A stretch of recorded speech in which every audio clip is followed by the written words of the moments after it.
Honorable Asamblea, es muy honroso para mí haber recibido la encomienda de exponer ante este Pleno del Senado de la República la posición del Grupo Parlamentario del Partido Revolucionario Institucional sobre el decreto fiscal de la legislación secundaria en materia energética, que comprende 4 ordenamientos: Ley de Ingresos sobre Hidrocarburos, Ley Federal de Derechos, Ley de Coordinación Fiscal y Ley del Fondo Mexicano del Petróleo para la Estabilización y el Desarrollo. El tema no podría ser de mayor importancia. Se trata nada menos que de convenir sobre las normas que regirán los ingresos que recibe el Estado mexicano derivados de las actividades de exploración y extracción de hidrocarburos. Se trata también de fijar la regulación de las contraprestaciones que deberán de cubrirse a los contratistas, la forma de su determinación y la manera cómo se administrarán y supervisarán los aspectos financieros de los contratos y sus correspondientes obligaciones en lo relativo a transparencia y rendición de cuentas. Por igual, esta minuta aborda la organización y funcionamiento del Fondo Mexicano del Petróleo para la Estabilización y el Desarrollo, que administrará los ingresos que percibe el Estado mexicano derivados de la explotación de hidrocarburos. Al respecto, la minuta señala que se modificará el régimen fiscal que se aplica a las actividades de exploración y extracción que Pemex lleve a cabo a título de asignación, con una estructura similar a la de un contrato de extracción y exploración. Los cambios en esa estructura y los parámetros que se utilizarán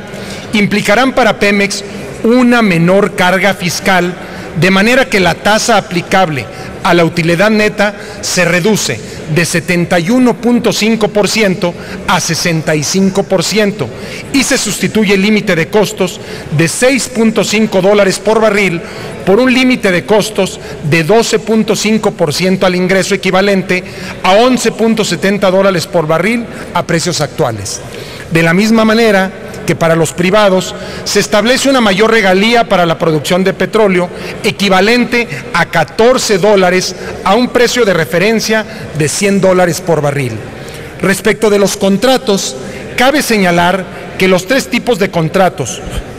producción compartida, utilidad compartida y licencia, comparten en su mayoría los mismos elementos fiscales, salvo el bono a la firma, que no aplica a los contratos de producción compartida y utilidad compartida, y la recuperación de costos, que no es aplicable a las licencias. Por lo que respecta a las licitaciones, es importante destacar que la adjudicación se hace en base a criterios que consideren a la vez los ingresos para el Estado y los compromisos de inversiones asumidos. Las licitaciones establecerán valores mínimos para las variables de adjudicación y la Secretaría de Hacienda y Crédito Público publicará de forma anual el rango de los términos económicos que se considerarán en esas licitaciones. La minuta establece que los contratos podrán ser suscritos con empresas individualmente, consorcios o asociaciones en participación. Del mismo modo, un contratista podrá tener varios contratos, lo que relaja el cerco fiscal al permitir la consolidación de resultados para propósito de impuestos sobre la renta a nivel de la industria de exploración y explotación entre ellos. En el caso particular de aguas profundas, para efecto de impuestos sobre la renta, se abre la posibilidad, sí, de acarrear las pérdidas hasta 15 años. Es muy relevante lo establecido en lo relativo al impuesto por la actividad de exploración y extracción de hidrocarburos, con una estructura similar a la cuota por la fase exploratoria, pero que aplicará tanto en la exploración como en la producción. Es muy relevante porque su destino serán las entidades federativas y los municipios donde se realicen estas actividades, lo que por este impuesto podrá significar una recaudación de 2.500 millones de pesos en promedio. Este era un reclamo de hace mucho tiempo en entidades y municipios donde la actividad de hidrocarburos a lo largo del tiempo ha venido generando algunas externalidades negativas. Los recursos se destinarán a inversión en infraestructura y el cálculo del impuesto se hará mensualmente, aplicando una cuota a kilómetro cuadrado del área en donde se efectúen dichas actividades.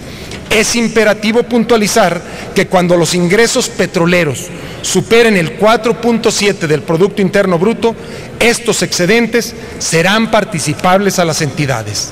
Respecto del Fondo Mexicano del Petróleo para la Estabilización y el Desarrollo, el fondo será el encargado de realizar los cálculos y hacer los pagos en la administración de los contratos.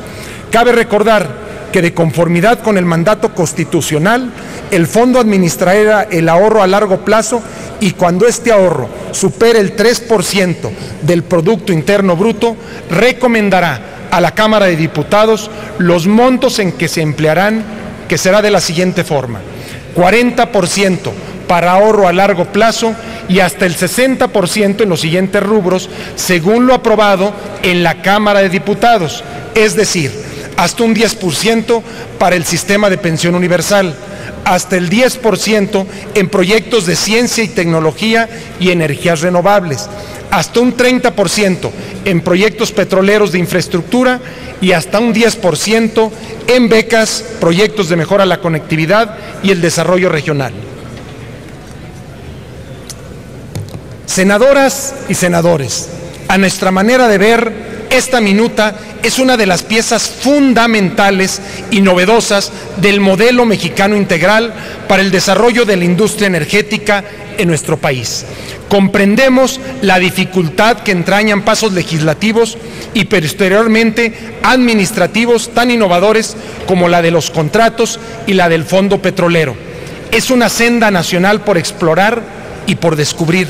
No ignoramos los riesgos. Por eso, meses de discusión y reflexión sobre el tema, así como el estudio de las más diversas prácticas y experiencias internacionales con las diversas modalidades de contratos, del manejo de los ingresos derivados de la industria y de la administración de los fondos para el beneficio de esta y de las generaciones que nos sigan.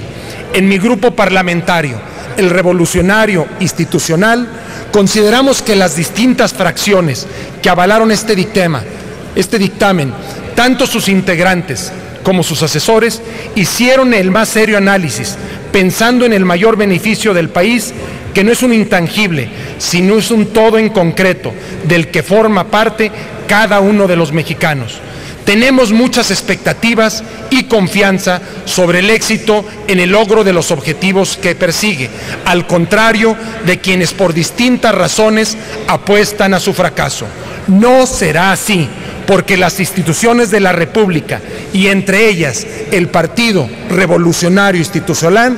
velarán porque esto no suceda. Es cuanto, señor presidente.